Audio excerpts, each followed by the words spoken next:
the cancer, stage 4 breast cancer that has moved now to the other parts of the body. So the staging lights glow amber, then green. For Lizzy Musi, life was measured in 3.6-second bursts of adrenaline and the scent of nitrous. She was the Aftershock, a fierce pioneer who conquered the concrete when everyone expected her to blink. when I drive my car, I know my motor, I know my car, I know what to listen to, I know what to feel.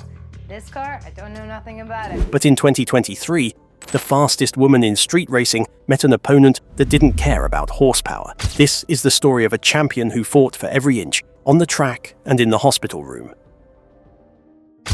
The diagnosis. In the spring of 2023, the world slowed down for a woman who only knew how to go fast. Lizzy noticed something wasn't right. It wasn't a mechanical vibration or a drop in oil pressure this time. It was a lump. In April, she shared a post that shattered the heart of the racing community. She was diagnosed with stage 4 triple-negative breast cancer. This isn't just any cancer. It is one of the most aggressive and difficult forms to treat. It doesn't respond to the typical hormonal therapies that work for other types. It is the no-prep track of oncology, unpredictable, dangerous, and fast-moving. The news was a physical blow to her fans. Here was a woman who looked like the picture of health. She was vibrant, young, and seemingly invincible behind the wheel of a race car. Suddenly, the conversation shifted from quarter-mile times to lymph nodes and liver spots. Lizzy didn't hide. She didn't retreat into a private room to wither away. True to her Musi bloodline, she went public. She started vlogging her journey, showing the reality of doctors' appointments and the heavy weight of the news. She moved to Houston to seek specialized care at MD Anderson, one of the top cancer centers in the world. The treatment plan was grueling. It involved intense chemotherapy designed to nuking the cells that were trying to take over her body. For many, a stage 4 diagnosis is a signal to stop everything and focus only on survival. But Lizzy had spent her life being told what she couldn't do. She had spent years proving that she could handle more pressure than the average human. She looked at her diagnosis not as a finish line, but as a different kind of race. The physical toll was immediate. Chemotherapy drains the energy out of a person. It makes your bones ache and your stomach churn. It steals your hair and your appetite. But Lizzy's spirit seemed to stay in the high RPM range. She kept her fans updated with a bravery that was almost uncomfortable to watch because it was so raw. She talked about her fears, but she always ended with a plan to fight. She wasn't looking for pity, she was looking for a win. The helmet stayed on, even when the hair began to fall. Racing through the pain.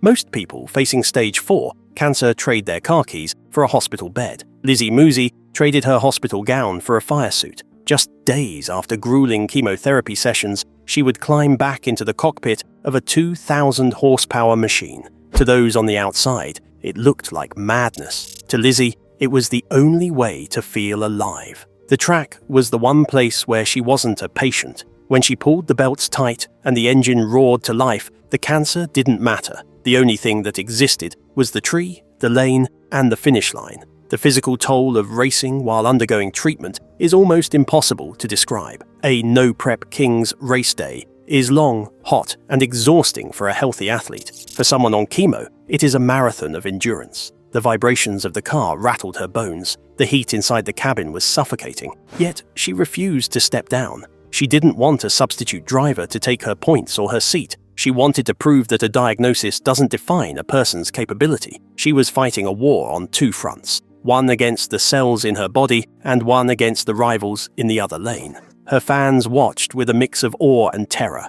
There were moments when she looked pale in the pits, leaning on her car for support. But the moment she put that helmet on, the Aftershock persona took over. She even shared the vulnerable moment of shaving her head, a rite of passage for many cancer warriors. She did it with a smile, turning a tragic milestone into a moment of empowerment. She wore wigs or went bald under her helmet, never letting the loss of her hair dampen her spark. She was showing the world that toughness isn't just about winning a drag race. It's about showing up when you have every reason to stay home. Her fellow racers treated her no differently on the track. In the pits, they offered hugs and prayers, but in the staging lanes, they gave her the respect of a fierce competitor. They knew Lizzy wouldn't want it any other way. She didn't want a mercy win. She wanted to earn every round. Throughout the 2023 season, she continued to travel, to compete, and to smile for the cameras. She was a walking miracle of willpower. She used her platform to raise awareness. wearing pink and encouraging other women to get checked early. She was racing for a cause much larger than a trophy,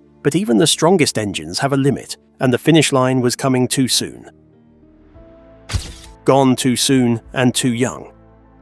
As 2024 arrived, the race became an uphill climb. The aggressive nature of triple-negative breast cancer means it rarely stays in one place. Despite the best medical care in the world and Lizzy's unbreakable spirit, the cancer began to spread to her liver. The news was a devastating blow to the No Prep Kings community. For over a year, everyone had watched her defy the odds. We had seen her pull herself out of hospital beds to make it to the track. We wanted to believe that her sheer will could outrun the biology of the disease, but the physical reality began to catch up. Lizzy had to step back from the driver's seat. It wasn't a choice made out of surrender, it was a necessity of the body. Her father, Pat, remained her rock. He shifted from being the man tuning her engine to the man protecting her peace. The racing world, usually a place of loud rivalries and trash talk, went quiet in a show of collective support. Prayer circles formed at racetracks across the country. Fans wore Musi Strong shirts, and fellow racers carried her name on their cars.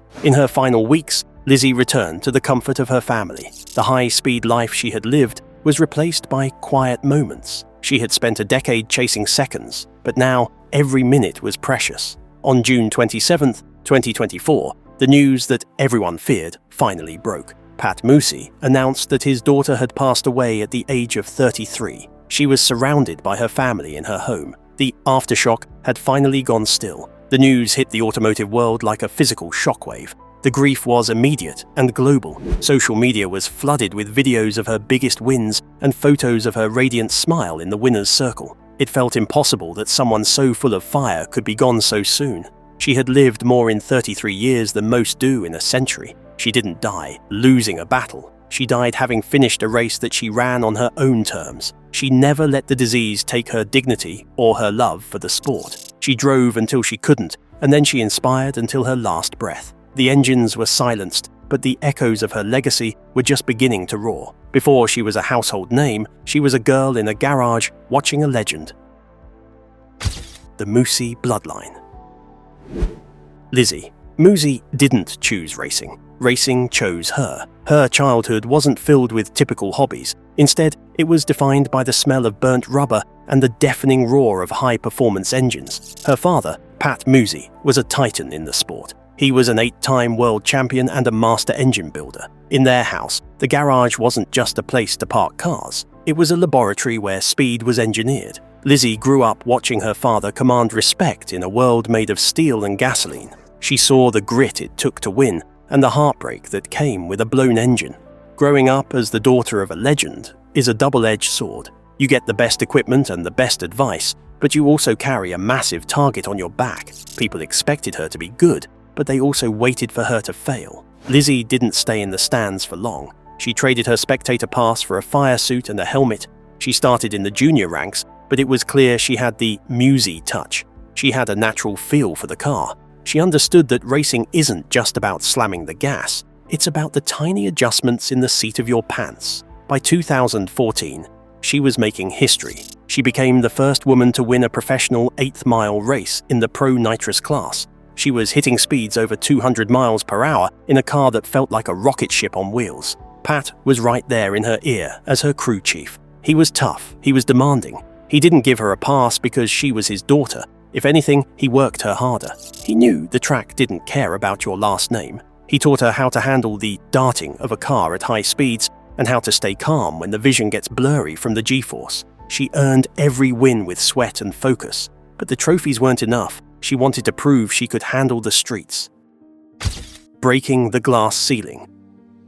Transitioning from the track to the street is like moving from a controlled experiment to a fistfight. In the professional world, the asphalt is prepped with sticky glue until it's perfect. On the street, you deal with dust, bumps, and uncertainty. When Lizzy Musi decided to join the No Prep Kings (NPK) circuit, she wasn't just switching lanes. She was walking into a lion's den. This was a world dominated by men who had been racing on back roads since they were teenagers. They didn't care about her professional pedigree. In fact, many saw her as a track princess who wouldn't be able to handle a car that wanted to sideways at every gear change. Lizzy didn't just show up. She kicked the door down. She got behind the wheel of Aftershock, a car that lived up to its name.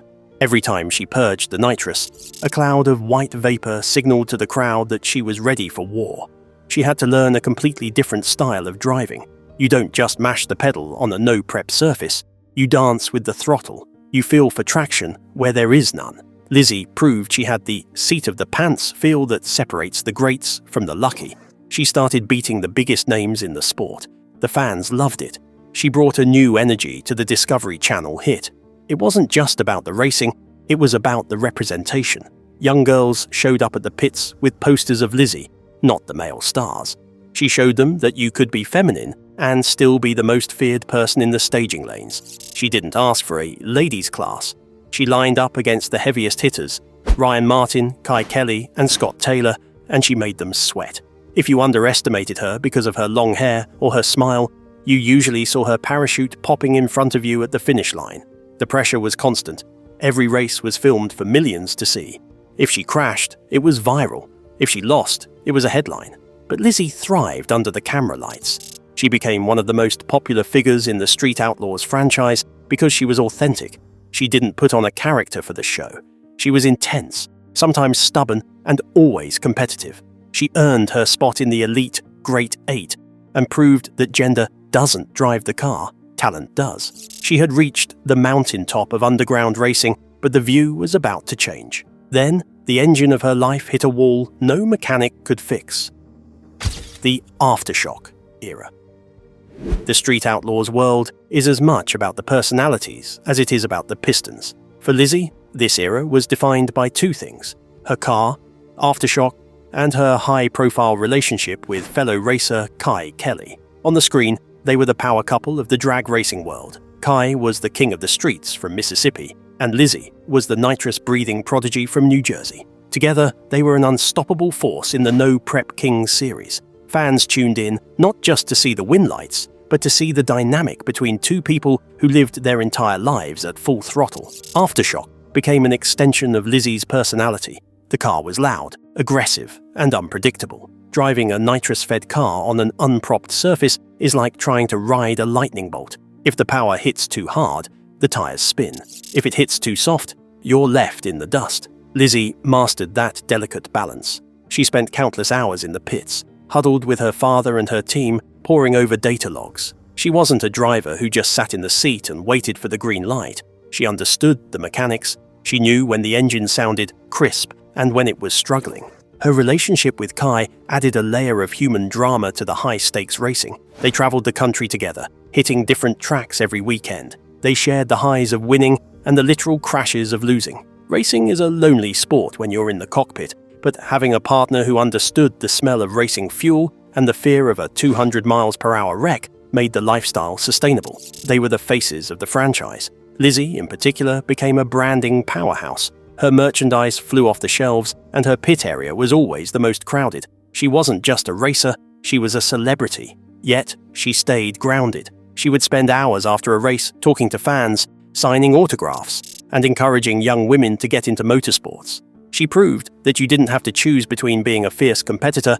and being a kind person. She was living the dream that most people only see on TV. She had the fast cars, the fame, the family legacy, and a partner by her side. It seemed like the momentum would never stop. She was at the peak of her physical health and her career, but behind the smoke of the burnout and the cheering of the crowds, a different kind of storm was brewing. Life has a way of throwing a curveball when you're looking straight down the lane.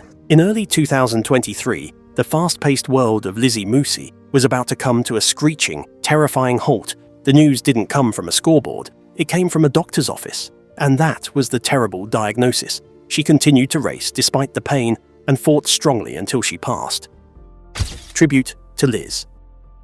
The void left in the staging lanes is physical, but the legacy Lizzy Musi left behind is spiritual. In the world of drag racing, your reputation is built on what you do when the helmet is on. Lizzy built hers on who she was when it was off. She fundamentally changed the landscape of Street Outlaws and the No Prep Kings circuit. Before Lizzy, women in the sport were often seen as side characters or niche competitors. Lizzy refused that narrative. She was a front runner, a heavy hitter, and a genuine threat to every veteran in the pits. Her impact is seen most clearly in the young girls standing against the fence at every track. They didn't just see a racer, they saw a version of themselves that was allowed to be powerful. She proved that you could wear makeup and jewelry while pulling 4Gs in a nitrous car. She bridged the gap between the rough and tumble world of street racing and a modern, inclusive era of motorsports. Because of Lizzy, the boys' club of underground racing has been permanently dismantled. The next generation of female drivers won't have to explain why they are there. They can simply point to Lizzy's win lights. Beyond the track, her legacy is defined by her transparency with cancer. By opening up about triple-negative breast cancer, she brought massive awareness to an aggressive disease that often hits young women. She turned her personal tragedy into a public service. She showed that fighting doesn't always mean getting cured, it means refusing to let the disease steal your joy while you're still here. She gave a face and a voice to thousands of people going through the same struggle. She made them feel seen, and she made them feel like warriors. The racing community is a family, and they have vowed to keep her memory at Redline. Her father, Pat, continues to build the engines that bear the Musi name, carrying her spirit in every cylinder. Her competitors now race with a different perspective, knowing that every pass down the track is a gift. Lizzy didn't just leave behind a collection of trophies and fast times. She left a blueprint for how to live with intensity, how to love with loyalty, and how to face the end with a courage that defies logic. What are your thoughts about Lizzy's life? Subscribe to the channel, and we hope you continue to support us.